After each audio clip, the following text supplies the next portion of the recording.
रविवार का दिन था। रोशनी और अनिल डाइनिंग टेबल पर बैठकर नाश्ता कर रहे थे।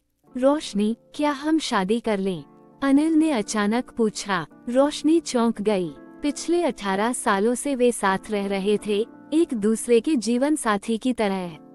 लेकिन शादी की बात कभी नहीं उठी थी। जब पहली बार वे मिले थे, रोशनी 30 की और अनिल 38 का था।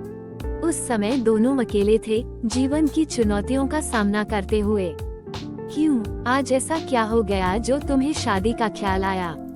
रोशनी ने मुस्कुराते हुए पूछा। ऐसा कुछ नहीं है, अनिल ने गंभीरता से कहा। हम दोनों अब उम्र के उस पड़ाव पर हैं, जहां भविष्य को लेकर कुछ कानूनी सुरक्षा होना जरूरी है। मैं 56 का हो गया हूं और तुम 48 की।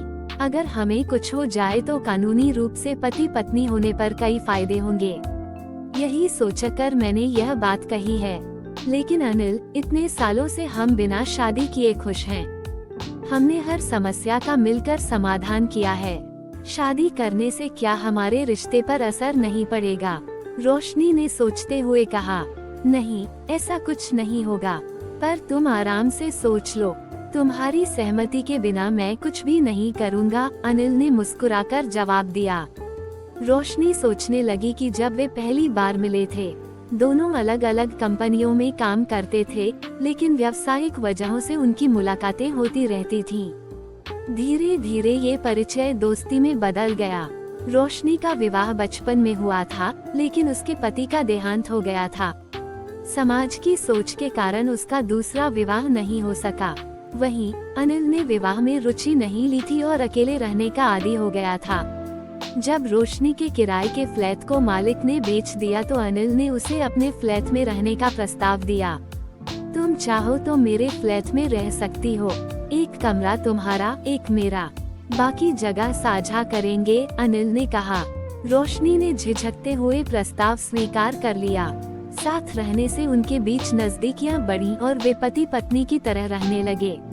अनिल का शादी का प्रस्ताव रोशनी के दिमाग में बार बार घूम रहा था। क्या शादी उनके रिश्ते को बदल देगी? क्या शादी जरूरी है जब वे वैसे भी एक दूसरे के लिए समर्पित हैं?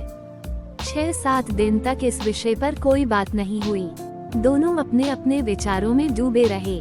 फिर एक दिन रोशनी ने अनिल से बात करने का फैसला किया। अनिल, मैंने तुम्हारे प्रस्ताव पर विचार किया।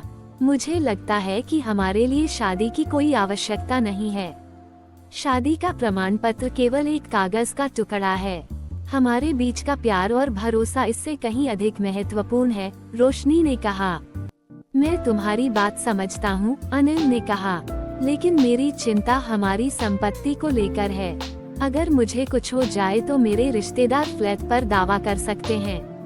मैं नहीं चाहता कि तुम्हें कोई परेशानी हो।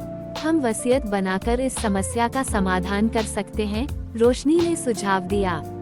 शादी से कई कानूनी फायदे होते हैं, अनिल ने समझाया। पत्नी को पति की संपत्ति में अधिकार मिलता है और अगर अलग होने की नौबत आए तो पत्नी को गुजारा भत्ता लेने का अधिकार होता है। ये सभी अधिकार लिव इन रिलेशन में नहीं मिलते। मुझे तुम्हारे इरादों पर पूरा भरोसा है, रोशनी ने मुस्कुराते हुए कहा। लेकिन मैं चाहती हूँ कि हम जैसे हैं वैसे ही रहें। हमारे रिश्ते में जो सहजता और सादगी है, वह शादी के बाद शायद न रहे। हम वसीयत बनाकर अपनी संपत्ति को सुरक्षित कर सकते हैं। अनिल ने रोशनी की बातों को समझा और सहमति जताई। उन्होंने एक दूसरे से वादा किया कि वे हमेशा साथ रहेंगे, जैसे अब तक रहे हैं। रोशनी, तुम्हारी हर बात सही है। मैं खुश हूँ कि हम अपने तरीके से एक आदर्श जीवन जी रहे हैं, अनिल ने कहा। उस दिन उन्होंने अपने रिश्ते को लेकर जो स्पष्टता और परिपक्वता दिखाई, वह उनके प्यार और समझदारी का प्रमाण था। शादी भले ही न हुई हो, लेकिन उनका रिश्ता एक गहरी प्रतिबद्धता और विश्वास पर टिका था, जो हर कानूनी या सामाजिक बंधन से बढ़कर था।